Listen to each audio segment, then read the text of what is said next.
बलभद्र सुभद्राभ्याम जगन्नाथाय ते नमः।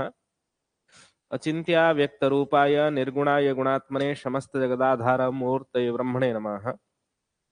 कक्षा में सभी का स्वागत है। आज हम लोग चंद्र स्पष्ट एवं चंद्र स्पष्ट की जो विशेषता है उसको समझेंगे। लगभग जब जन्म कुंडली हम लोग कुंडली देखते हैं, देखने से फलादेश करने से प्रारंभ में हम लोग लग्न मतलब तनुभाव एवं चंद्र, चंद्र मतलब मनकारक ग्रह एवं आत्मा, आत्मकारक ग्रह सूर्य, इन तीनों को निश्चित रूप में हम लोग ध्यान पूर्वक एक बार देख लेते हैं। और ये तीनों यदि वलयुक्त हो, शुभ ग्रहों से दृष्ट हो, शुभ ग्रहों से युत हो, तो वहां जातक अपना जीवन सुस्थ से, सुख संपत्ति से, आनंद से यापन कर लेता है। तो इसीलिए जन्म कुंडली में ये तीनों का प्राधान्य सबसे अधिक है। तनुभाव मतलब लग्न, जो प्रथम लग्न उदय लग्न, द्वितीय चंद्र स्पष्ट, जो चंद्र मन का कारक है, जिससे हम लोग जन्म राशि एवं जन्म नक्षत्र का ज्ञान करते हैं। प्रत्येक व्यक्ति का जो नामकरण संस्कार किया जाता है वह चंद्रमा से, एवं प्रत्येक व्यक्ति का जो दशा, अंतरदशा, प्रत्यंतर दशा, भले ही विंशोत्तरी हो अथवा अष्टोत्तरी हो, हम लोग चंद्रमा से ज्ञान करते हैं। एवं चंद्र से चंद्र कुंडली, गोचर कुंडली का हम लोग एक निर्णय लेते हैं। गोचर कुंडली से भी शुभाशुभ फलादेश करते हैं। प्रत्येक समय में, प्रत्येक वर्तमान काल में गोचर का प्रभाव को आकलन करते हैं। उसी के हिसाब से आजकल आप लोग देख रहे होंगे हर टीवी चैनल में प्रत्येक राशियों की राशिफल कहा जाता है। मासिक राशिफल व पाक्षिक व दैनिक व वार्षिक राशिफल, इस वर्ष इस राशि के लिए क्या शुभ शुभ विचार है, उसका जो फलादेश किया जाता है प्रत्येक राशियों का, वो चंद्र राशि के अनुसार ही होता है। मतलब चंद्र इतना महत्वपूर्ण है। दैनिक पंचांग में जो नक्षत्र के मान लिखा रहता है वह चंद्रमा का, और चंद्र जिस नक्षत्र में उसी के अनुसार चरण विभाजन हम लोग पढ़े हैं। जन्म राशि जन्म नक्षत्र का ज्ञान कर लेते हैं। इसके साथ साथ जो तिथि, जो नक्षत्र, यो योग, कर्ण, ये सब चंद्र से संबंधित है। और चांद्र मास भी चैत्र, वैशाख, ज्येष्ठ, आषाढ़ इत्यादि चांद्र मास भी हम लोग चंद्रमा के गति के अनुसार ही आकलन करते हैं। और पृथ्वी का उपग्रह जो है वो चंद्रमा है, इसलिए सबसे ज्यादा प्रभाव हमारे पृथ्वी के ऊपर किसका है? ना चंद्रमा का है। तो इसलिए दो ग्रहों को प्रत्यक्ष रूप से हम लोग मानते हैं। एक तो सूर्य है जो आत्मकारक ग्रह, आत्मा जगतस्तस्तु सश्च, इस नियम से कालात्मा, सूर्य काल का भी आत्मा है। एवं एक जन्म कुंडली में आत्म चिंतन, आत्म शुद्धि, उसका जो कारक ग्रह है वो सूर्य है। और चेतना, मन का कारक ग्रह चंद्रमा। ये मन, आत्मा, ये दोनों नहीं होता तो हमारे जीवन का कोई सार्थकता नहीं है। तो जीवन को चलाने के लिए ये दोनों चाहिए और शरीर चाहिए। इसलिए शरीर स्थान जो है लग्न भाव है, तनुभाव है। इन तीनों की एक सुसंबंध से संपूर्ण जन्म कुंडली का हम लोग फलादेश करते हैं। और हमारे जो शास्त्र है यह प्रत्यक्ष शास्त्र है। इसीलिए इस प्रत्यक्ष शास्त्र में एक श्लोक हमेशा हमारे दिमाग में बैठा रहता है। अप्रत्यक्षाणि शास्त्राणि विवादस्तेषु केवलम प्रत्यक्षम ज्योतिष शास्त्रम चंद्रार्को यत्र साक्षिणो। ये चंद्र अर्क, चंद्र सूर्य दोनों साक्षी भूत है यह प्रत्यक्ष शास्त्र में। और अहोरात्र के परिवर्तन से लेके संपूर्ण तिथि, वार, नक्षत्र, योग, कर्ण, पंचांग के ज्ञान, व्रत, पर्व, उत्सव इत्यादि सभी जो दैनंदिन जीवन में हम लोग व्यवहार में लाते हैं, ये दोनों सूर्य चंद्रमा के कारण ही है। संपूर्ण पंचांग सूर्य स्पष्ट चंद्र स्पष्ट से संपूर्ण पंचांग के तिथिवार नक्षत्र योगकरण का हम लोग साधन करते हैं। तिथि का परिभाषा सूर्य चंद्रयोर गत्यंतरम तिथि ही, एवं नक्षत्र की परिभाषा जो चंद्रमा के भोग है नक्षत्र वही नक्षत्र वहां लिखा रहता है, एवं योग की परिभाषा जो है वो सूर्य चंद्र और गति योग योग, कर्ण की परिभाषा तिथ्यर्धम कर्णम, वासर सूर्योदयात सूर्योदयम यावत सावन दिनम भवति तदेव वासरः, ये सब परिभाषा हम लोग पढ़े हैं पहले से। तो कितना महत्वपूर्ण विषय है चंद्रमा का एक जन्म कुंडली में, इसीलिए ध्यान पूर्वक चंद्रमा का स्पष्ट होना चाहिए। प्रत्येक ग्रहों की ग्रह स्पष्ट साधन करते वक्त हम लोग क्या करते हैं ना, प्रत्येक ग्रहों की दैनिक गति निकाल लेते हैं और उसी दैनिक गति से ही ग्रह स्पष्ट कर लेते हैं, परंतु चंद्र स्पष्ट में वह विधा नहीं है। चंद्र स्पष्ट में हम लोगों को क्या करना चाहिए ना, दैनिक गति के अपेक्षा नक्षत्र की स्थिति से भयात भवोग निकालते हुए हम लोगों को चंद्र स्पष्ट का ज्ञान करना चाहिए। जो पूर्व कक्षा में हम लोग भयात साधन एवं भवोग साधन किए थे, भले ही कक्षा बीच बीच में बंद हो जाती है, परंतु हम लोग एक कंटिन्यू विषय को निश्चित रूप में क्रमशः पढ़ेंगे। पूर्व कक्षा में हम लोग भयात भवोग साधन पढ़े थे। भयात भवोग का ज्ञान सभी को पता है, कैसे करते हैं ना, नक्षत्र से व्यतीतमानम भयातम, नक्षत्र का जो बीता हुआ मान है उसको भयात कहते हैं। किस नक्षत्र का ना, जन्म नक्षत्र का। शिशु जिस नक्षत्र में जन्म हुआ है उसी नक्षत्र में जो बीता हुआ मान है उसको भयात कहते हैं। और भवोग की परिभाषा क्या है ना, नक्षत्र से संपूर्ण भोग कालः भवोगः। तो इस भयात भवोग से हम क्या क्या साधन कर सकते हैं ना, चंद्र स्पष्ट, और चंद्र स्पष्ट निकाल लेंगे तो जन्म राशि जन्म नक्षत्र का ज्ञान हो जाएगा। और जन्म राशि जन्म नक्षत्र से क्या ज्ञान कर सकते हैं ना, शिशु का नामकरण संस्कार कर सकते हैं। कौन से नाम ना, दो नाम। नामकरण संस्कार में दो ही नाम सबसे प्राधान्य होता है, एक जातक का जो जन्म नाम गुप्त नाम, और एक व्यवहारिक नाम जो है वो श्रद्धा नाम के रूप में दो नामकरण संस्कार किया जाता है।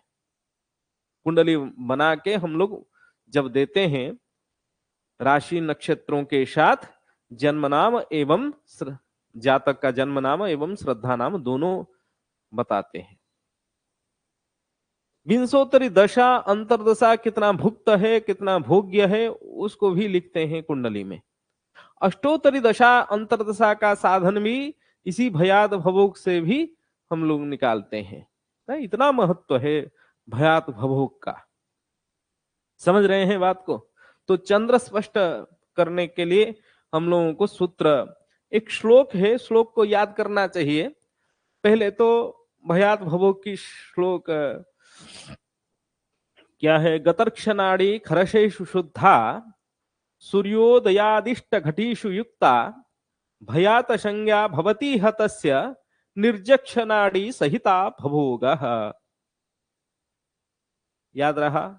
नहीं तो बार बार रिपीट कर लेता हूं, आप इसको नोट्स भी बना सकते हैं वीडियो देख के बाद में। क्या है ना, गतर्क्षनाड़ी खरशेषु शुद्धा, गतर्क्षनाड़ी खरशेषु शुद्धा। ख मतलब शून्य है और रस मतलब षड रस होने के कारण 60। गतर्क्षनाड़ी, गत अर्क्ष मतलब नक्षत्र, गतर्क्षनाड़ी, नाड़ी मतलब घटी और पल, नाड़ी विनाड़ी, दंडलिता, ये सब एक जैसे नामांतर है। गतर्क्षनाड़ी गत नक्षत्र का जो नाड़ी है मतलब मान है, घटीपल है, उसको ख रस से, ख मतलब शून्य, रस मतलब 6। षडरस कटुक लवण तिक्त मधुर मधुर अम्ल कषाय षडरसाः। तो 60 में से अंका नाम वामतो गति के हिसाब से 60 में से घटा देना है, और एक अहोरात्र का मान ही 60 घटी का होता है। गतर्क्षणाड़ी खरशेषु शुद्धा सूर्योदयादिष्ट घटीषु युक्ता। सूर्य उदय से ही इष्ट घटी का हम लोग साधन करते हैं। इष्ट काल की जो परिभाषा है, सूर्योदयात जन्म समय जन्म कालावधि व जन्म समयावधि घट्यात्मक काल इष्ट काल। घंटा मिनट होता है, जन्म समय माइनस सूर्योदय इंटू 5/2 हम लोग करते हैं। इसलिए सूर्योदयादिष्ट घटीशु मतलब इष्ट काल युक्ता, युक्ता मतलब जोड़ देना है। इसमें क्या करना है ना, इष्ट काल को जोड़ देना है। भयात संज्ञा भवति हतस्य गतर्क्षणाड़ी खरशेषु शुद्धा सूर्योदयादिष्ट घटीसु युक्ता भयात संज्ञा। ये क्या प्राप्त हो जाता है ना, भयात संज्ञा। श्लोक के साथ जब परीक्षा में आप लोग लिखते हैं तो उसका महत्व अधिक होता है। सूत्र, श्लोक, उदाहरण बड़ा अच्छा रहता है उस मार्किंग में। भयात संज्ञा भवति हतस्य निर्जक्षणाड़ी सहिता भवोगः। इसी सूत्र में निर्जक्षणाड़ी, निज मतलब शिशु जिस नक्षत्र में जन्म हुआ है उसका वह निज नक्षत्र है। निजर्क्ष, अर्क्ष मतलब नक्षत्र। निजर्क्ष नाड़ी, नाड़ी घटी पल, जन्म नक्षत्र का मान। निर्जक्षणाड़ी सहिता, सहिता मतलब जोड़ देना है। निर्जक्षणाड़ी सहिता भभोग, भभोग प्राप्त हो जाता है। तो वही 60 माइनस गत नक्षत्र मान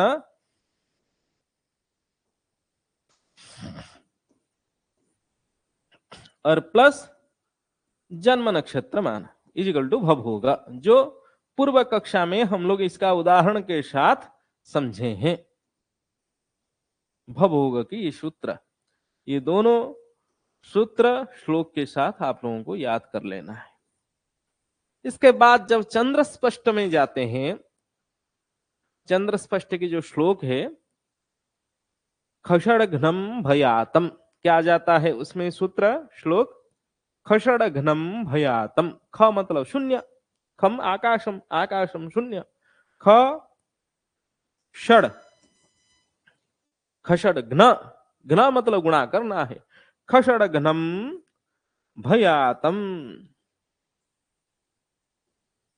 खषडघ्नम भयातम भभोगोद्धृतम तत्। ध्रुतम मतलब भ, गलत हो गया, भभोग से, भ भोग से क्या करना है, भाग देना है। भभोग ध्रुतम तत्, तद्ध्रुतम 60 को भयात में गुणा करना है, भभोग में भाग दे देना है। खषडघ्नम भयातम भभोग ध्रुतम तत् खतर्कघ्नधिष्णेषु युक्तम द्विनिघ्नम। लब्धि प्राप्त होगा। इस लब्धि को क्या करेंगे ना, कहते हैं खषडघ्नम भयातम भभोग ध्रुतम तत् खतर्कघ्न। फिर से कहते हैं, ख मतलब शून्य,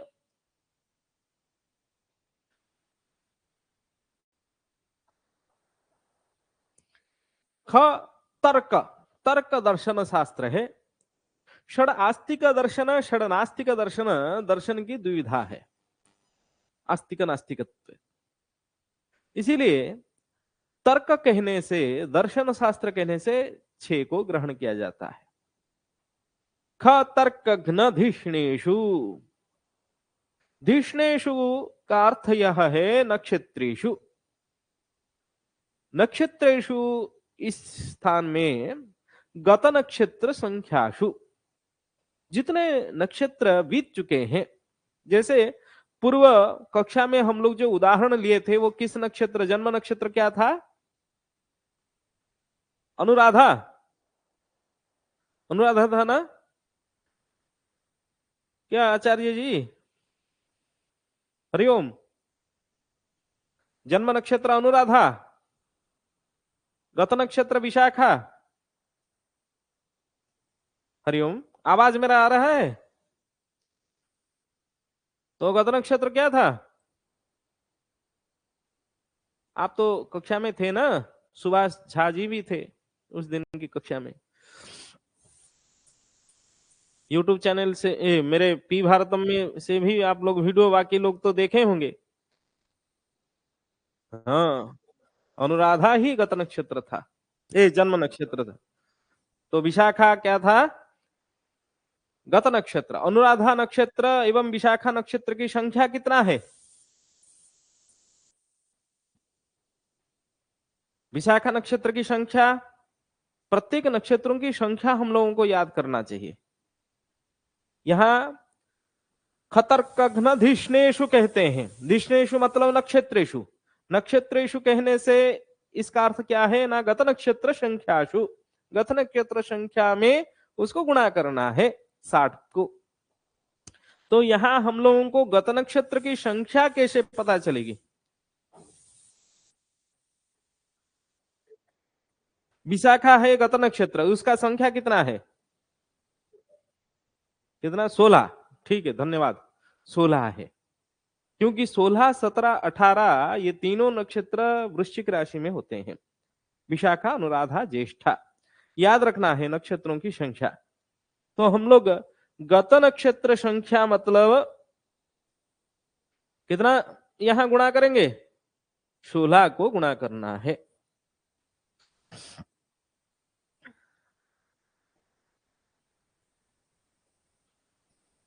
खतर्कघ्नधिष्णेषु युक्तम, युक्तम मतलब जोड़ेंगे। किसमें जोड़ेंगे ना? इस लब्धि को इसमें जोड़ देंगे। धिष्णेषु युक्तम, लब्धि इसमें जोड़ देना है। खतर्कघ्नधिष्णेषु युक्तम द्विनिघ्नम, फिर से कहते हैं इसको 2 से गुणा कर लीजिए। जोड़ने के बाद जो लब्धि यहां प्राप्त हुआ था, उस लब्धि को जोड़ देने के बाद किससे गुणा कर लेना है ना? 2 से गुणा कर देना है। द्विनिघ्नम नवाप्तम, नवाप्तम मतलब 9 से आप्त, आप्त का अर्थ भक्त। नवाप्तम शशि भाग, इससे क्या प्राप्त हो जाएगा ना? चंद्रमा का भाग। भाग मतलब अंशादि चंद्र स्पष्ट प्राप्त हो जाएगा। तो अंश को, अंशादि भाग मतलब अंश, अंशादि चंद्र स्पष्ट प्राप्त होने के बाद इसको 30 से भाग दे देंगे तो यह चंद्र स्पष्ट राशि आदि बन जाएगा। समझ रहे हैं? तो ये फिर से और एक बार रिपीट कर रहा हूं सूत्र के 7 श्लोकों को। खषडघ्नम भयातम बभूवुद्धृतम तत् खतर्कघ्नधिष्णेषु युक्तम द्विनिघ्नम नवाप्तम शशि भाग पूर्वस्तु भुक्ति। पूर्वस्तु भुक्ति ही, भुक्ति इत्युक्ते चंद्र गति।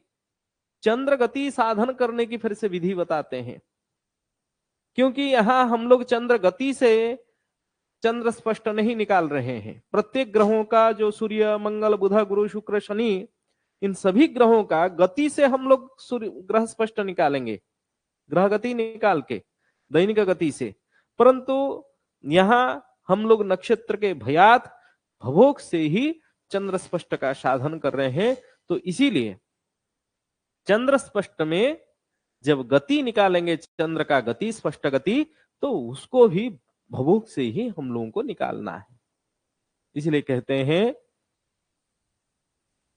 खषडघ्नम भयातम भभूवुद्धृतम तत्खतर्कघ्नधिष्णेषु युक्तम द्विनिघ्नम नवाप्तम शशि भाग पूर्वस्तु भुक्ति खखाभ्रष्ट वेदा भभोगेन भक्ता।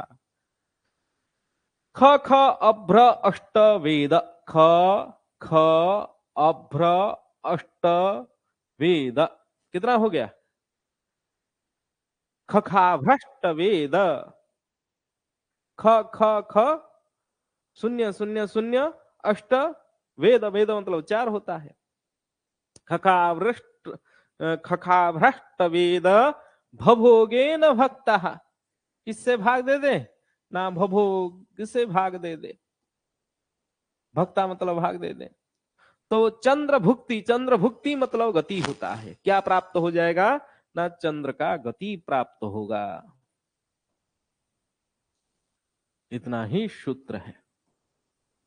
तो ये दोनों श्लोक के साथ आप लोग आनंद से पूरा सूत्र को याद कर लेना है आप लोगों को, जो अभी कक्षा में जुड़े हैं, जो नहीं भी जुड़े हैं, जो पी भारतम में बाद में वीडियो देख लेंगे, उन लोगों के लिए भी ध्यान पूर्वक इस पूरा श्लोक के साथ सूत्र को याद कर लेना है।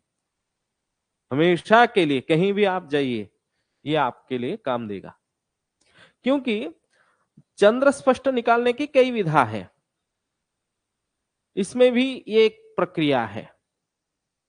आप एक जन्मपत्र दीपक ग्रंथ लेंगे तो जन्मपत्र दीपक में अनेक सूत्र वहां प्राप्त होता है,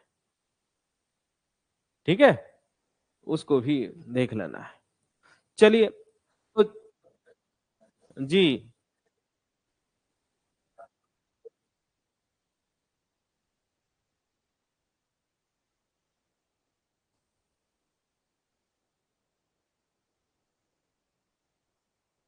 हाँ हाँ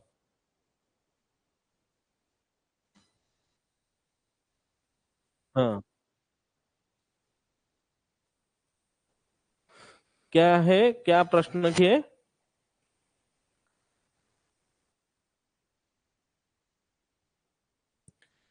भल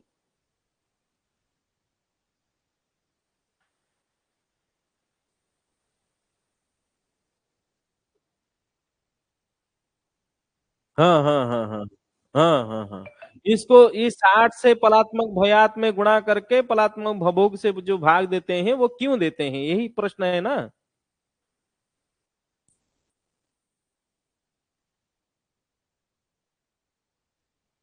हाँ, वो क्यों करते हैं, वो क्यों करते हैं, यही प्रश्न है ना।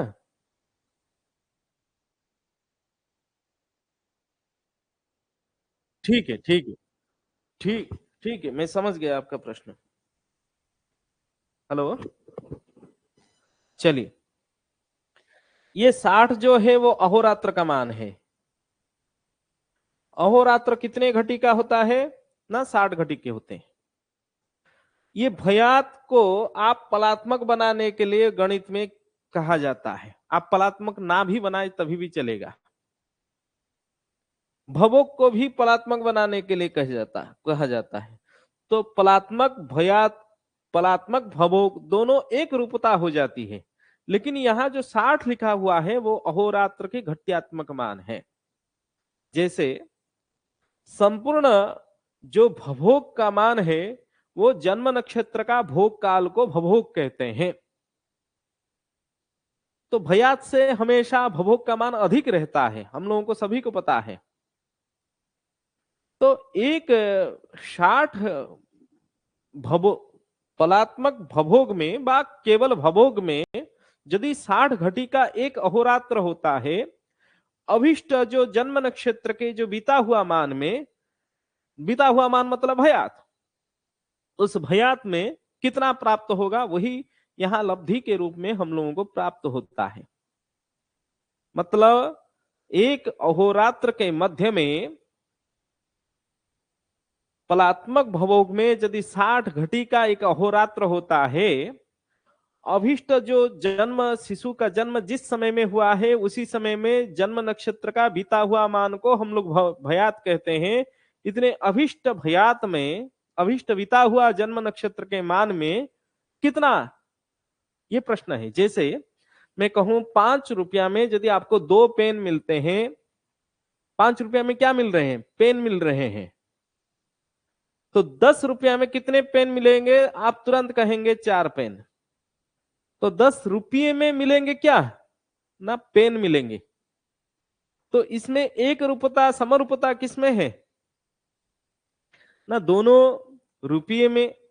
जो मैं लिखूं 5 रुपये में 2 पेन, 10 रुपये में कितना, 5 को 2 से गुणा कर दिया तो 20 हुआ, 20 को 5 से भाग दे दिया तो 4 हो गया। तो हम लोग आंसर कहे 4 पेन प्राप्त होंगे। ये था पेन और ये आंसर आपको प्राप्त हुआ भी पेन, लेकिन ये भी रुपया था और ये रुपया है। ये दोनों में एक रूपता और ये दोनों में एक रूपता हो जाती है, समरूपता हो जाती है। इसी प्रकार यहां भी यदि पलात्मक भवोग में अहोरात्र 60 घटी के होते हैं, पलात्मक भयात में लब्धि जो अभिष्ट समय तक जितना बीता हुआ घटीपल है वो प्राप्त हो जाएगा। इसके बाद आप गत नक्षत्र संख्या को 60 में गुणा कर देते हैं तो वहां आपको एक नक्षत्र की जो भोग संख्या वह प्राप्त हो जाता है। कितने घटीपल बीत चुके हैं वह प्राप्त हो जाता है। इसके बाद इस लब्धि को इसमें जोड़ देते हैं और 2 से गुणा करके 9 से भाग दे देते हैं। जैसे आप लोग 60 को 2 से गुणा करेंगे तो कितना होगा? इस 60 को 120 को 9 से भाग दे देंगे तभी चलेगा। और 9 तिया कितने होते हैं? 9 को 3 में गुणा करेंगे तो कितना होगा? 27। 120 यहां मैं कहूं 120 डिवाइडेड बाई 9 अथवा 360 डिवाइडेड बाई कितना? 27। बात बराबर की है या नहीं? समझ रहे हैं बात को? मैं 120 को 9 से भाग दूं, जो मान प्राप्त होगा 360 को 27 से भाग देने से भी वही मान प्राप्त होगा ना? यहाँ इसीलिए गणित के प्रक्रिया व श्लोक को छंदबद्ध रखने के लिए यहाँ क्या किया गया है ना, 60 को 2 से गुणा नहीं किया गया। पहले 60 प्लस 60 इंटू गत नक्षत्र संख्या प्लस लब्धि इंटू 2 डिवाइड बाई 9 किया गया है। आप लेकिन ऐसे भी कर सकते हैं, 60 को 2 से गुणा करके 120, तो 120 को गत नक्षत्र संख्या प्लस लब्धि इंटू 120 डिवाइडेड बाई 9 वो भी मान होगा। गत नक्षत्र संख्या प्लस लब्धि इंटू 360 डिवाइडेड बाई 27 वो भी मान आपको एक जैसा आंसर प्राप्त होगा। इसीलिए क्योंकि 27 नक्षत्र को भ्रमण करने के लिए चंद्रमा को 360 अंश लगता है। इस सब नक्षत्र के चंद्र गति के अनुसार चंद्रमा एक नक्षत्र को भोग करने के लिए कितना समय और पूरा 27 नक्षत्र भोग करने के लिए कितना समय लेता है? और 27 नक्षत्र मतलब 360 अंश का वृत्त का मान है। इसी के अनुसार हम लोग चंद्र स्पष्ट निकाल लेते हैं। समझ गए बात को? हरिओम। चलिए, ये त्रैराशिक अनुपात सब है। इसी त्रैराशिक अनुपात से ही हम लोग संपूर्ण ज्योतिष शास्त्र के सारे गणित करते हैं। आप लोग आज पूर्व कक्षा में जो विशाखा नक्षत्र गत नक्षत्र था, विशाखा की संख्या कितना है ना? 16 एवं अनुराधा नक्षत्र जन्म नक्षत्र, उस अनुराधा नक्षत्र जन्म नक्षत्र का हम लोग भयात एवं भभोग निकाले थे। भयात का मान कितना है एवं भभोग का मान कितना है वह बता दीजिए। और कल के लिए आप लोगों के लिए टैक्स है, भयात भभोग के द्वारा आप चंद्र स्पष्ट निकाल के लाएंगे। सूत्र आपके पास है और विशाखा का संख्या भी दिया गया है। बाकी आप लोगों को करना है, करके लाना है। यदि नहीं होगा तभी मैं बताऊंगा। भयात, हाँ हाँ हाँ, बता दीजिए कितना है भयात का मान? 2 घटी 1140। ये घटी को आप पलात्मक बना लेंगे। 2 घटी इंटू 60, 2 को 60 में गुणा करेंगे तो कितना हो जाएगा? 120 में 11 जोड़ देंगे, 11 तो पल है ना, तो 140 विपल है। विपल को विपल रहने दीजिए, नहीं छोड़ना नहीं है। विपल को अर्धाधिकम रूपम ग्राह्यम करके एक ग्रहण कर सकते हैं। जैसे यहाँ 120 प्लस 11 कितना हो गया? 140। 31 में आप एक जोड़ दीजिए, तभी वो 132 32 हो जाएगा। ये 40 को और लिखने की जरूरत नहीं है, क्योंकि आधे से अधिक होता है, आधा मतलब 30, 30 से अधिक होता है तो हम लोग रूपम मतलब एक ग्रहण कर लेते हैं ज्योतिष शास्त्र में। अर्थाधिकम रूपम ग्राह्यम, ये सूत्र है। इसी प्रकार भवोग का मान कितना है? 67 घटी 22 पल 30 विपल। तो यहां भी 67 को 60 में गुणा करके 22 जोड़ दीजिए, हो जाएगा। और 30 को छोड़ना है तो छोड़ दीजिए। ठीक है, ठीक है। पहले ये 60 इंटू भयात डिवाइडेड बाय भवोग लब्धि, उसके बाद 60 को गत नक्षत्र संख्या में गुणा करना है और लब्धि को जोड़ देना है। दोनों को 2 में गुणा करने के बाद 9 से भाग दे देने से आपको अनुसादी चंद्र स्पष्ट प्राप्त हो जाएगी। इतना करके कल की कक्षा में आप लेके आइए। समय थोड़ा सा हो गया है, जाना है। कहाँ? कॉलेज में जाना है, इसलिए। हाँ, 3 बजे आज उस कक्षा में आप जुड़ जाइए। लग्न फल विचार है, सभी लोगों से आग्रह है आप लोग जोड़े, और उससे थोड़ा सा निश्चित रूप में आप लोगों को फायदा मिलेगा। और मैं भी कुजदोष विचार को आप लोगों को कक्षा में और अच्छे से बारीकी से धीरे धीरे पढ़ाऊंगा, 2-4 कक्षा में। मंगल दोष विचार आप लोगों को सबको समझना चाहिए, इसीलिए। हाँ, मंगल दोष विचार फिर से रिपीट करूंगा, और अनेक अगले अगले विषय भी समझा दूंगा थोड़ा, क्योंकि विवाह मेलापक विचार और मंगल दोष विचार एवं नवमांस कुंडली, ये तीनों एक साथ देख के कैसे हम लोग एक विवाह का निर्धारण करते हैं, उसका पता होना चाहिए। हाँ, लगभग सबके जन्म कुंडली में होता है मंगल दोष। हाँ, मंगल दोष है। लेकिन केवल मंगल दोष हो जाने से ही संपूर्ण आप विवाह नहीं करेंगे, ऐसा नहीं है। वो लड़की के कुंडली में, लड़के के कुंडली में, दोनों के कुंडली में मंगल दोष हो। हाँ,